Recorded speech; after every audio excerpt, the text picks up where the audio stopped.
Da Ariano, buongiorno da Leandro Maggi, tutto pronto per questo carnevale bello, simpatico, particolare. Sono con Sottomettite Spoglie con Mara Santarato, presidente della Proloco.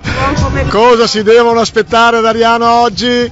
Ma ci aspettiamo un pomeriggio in allegria, con il sorriso. Per fortuna anche il meteo è dalla nostra, quindi ci accompagna per attendere e continuare a festeggiare il carnevale tutti assieme. È un pomeriggio dedicato ai nostri piccoli bambini, naturalmente anche i grandi sono naturalmente ben accetti ed invitati. Che cosa abbiamo preparato? Abbiamo preparato qui in piazza Garibaldi gonfiabili, un trenino che girerà lungo le strade del centro.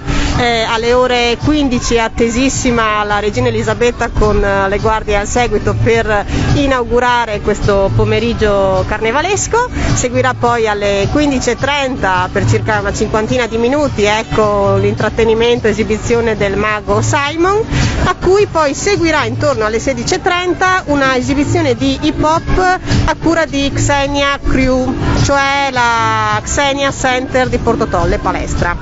Infine, che cosa abbiamo sulla piazza?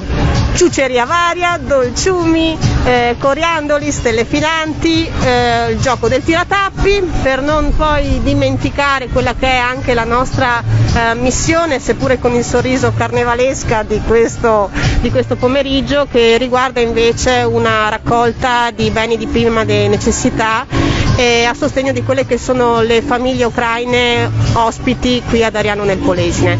Anche i nostri colori non sono casuali, proprio perché appunto cerchiamo di sensibilizzare, seppure con il sorriso e seppure in un contesto di divertimento, senza dimenticare quella che è l'attualità critica di questi giorni.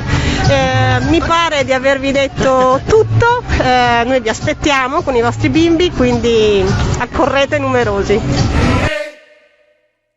Y estoy en zona, tranquilo que ya llegué. Dice, vamos allá. Y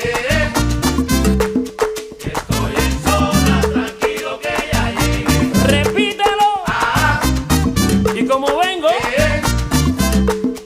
estoy en zona, tranquilo que ya llegué.